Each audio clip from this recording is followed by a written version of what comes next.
The Nepalese royal family massacre of 2000, and one remains one of the most shocking and tragic events in modern history. On that fateful night, Crown Prince Dipendra Burr Bakram Shah unleashed a wave of violence that resulted in the deaths of 9 members of the royal family, including his parents, before taking his own life. This act of love turned hate sent shockwaves through the nation and led to the end of the country's monarchy. In this video, we delve into the events leading up to the massacre, explore the possible motivations behind the prince's actions, and examine the aftermath that forever changed Nepal. The path to tragedy. Crown Prince Dipendra, affectionately known as Dipi, was adored by the people of Nepal. However, Lieutenant General Vivek Kumar Shah, who had known the Crown Prince since childhood, revealed a different side to him. According to Shah, Dipendra may not have received the love and attention he needed as a child, which could have contributed to his troubled nature. Educated at Eton College in England, Dipendra met the love of his life, Devyani Rana, during his time abroad.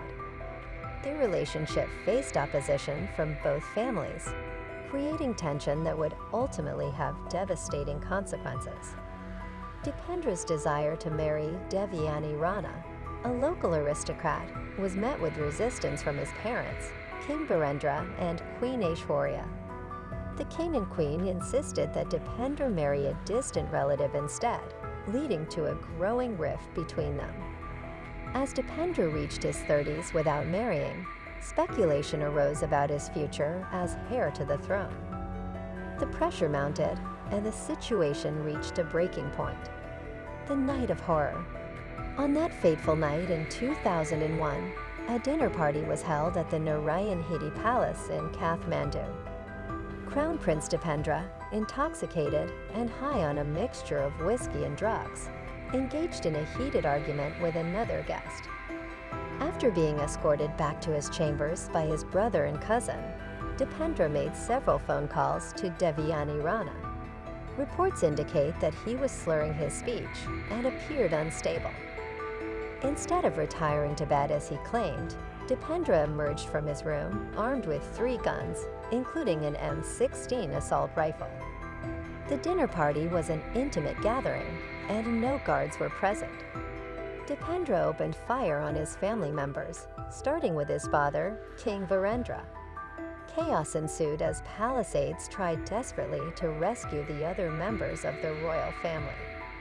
Dipendra's younger brother, Nirajan, pleaded with him to spare their mother, Queen Aishwarya, but his pleas fell on deaf ears.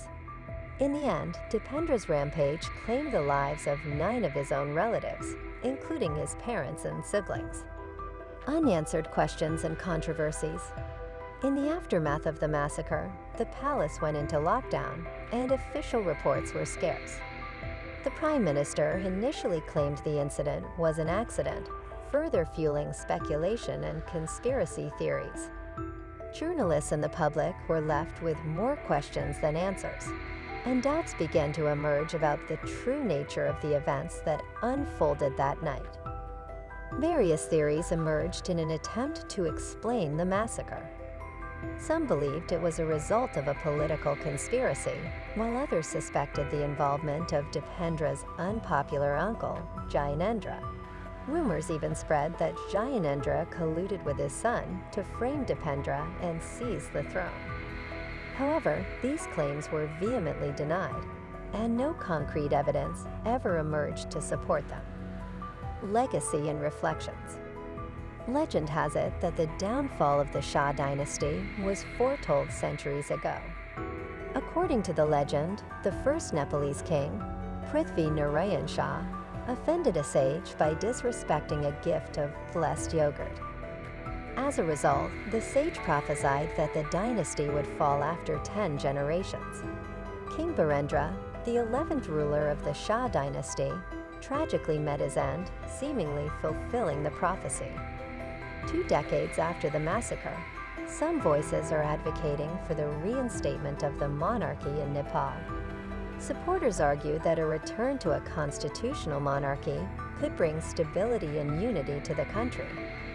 Earlier this year, thousands gathered in Kathmandu, chanting for King Jayanendra to come back and save their nation, expressing their desire to abolish the republic. The Nepalese royal family massacre of 2001 forever changed the course of Nepal's history. Love turned to hate as a beloved prince unleashed a wave of violence that wiped out the royal family. The tragedy shook the nation to its core and marked the end of the monarchy. Yet even after 2 decades, the full truth of that fateful night remains elusive, leaving behind a legacy of unanswered questions and ongoing debates about the future of Nepal. If you enjoyed this video, please subscribe for more videos on interesting topics like this.